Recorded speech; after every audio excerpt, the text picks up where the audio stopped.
at maligayang araw ng kalayaan sa inyong lahat.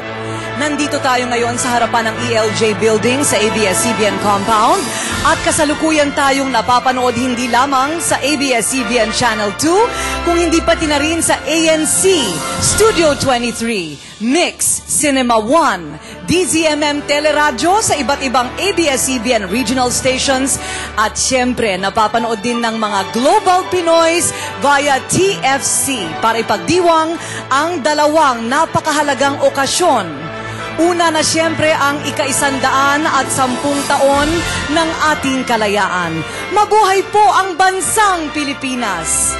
At ikalawa, ngayong umaga ay pinagdiriwang din natin ang opisyal na paglulunsad ng ika-55 anibersaryo ng kauna-unahang TV network sa bansa, ang ABS-CBN.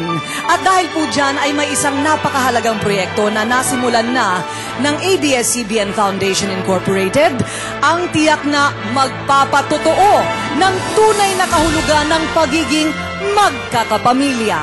At ito ay ang misyon na kung tawagin ay Bayan ni Juan. Ito ay ang pamamaraan ng buong komunidad ng ABS-CBN mula Luzon, Visayas at Mindanao at sa lahat ng panig ng mundo na tuwiran o direktang makatulong sa ating mga kapamilyang lubos na nangangailangan o yung talagang mga kapuspalad. Ito'y sa pamamagitan ng mga feeding programs, medical missions, at iba't iba pang mga outreach programs na kung saan personal nating maipapadama ang ating pagiging kapamilya ng bawat isa. At gaya nga ng aking nabanggit, buong bansa at buong mundo.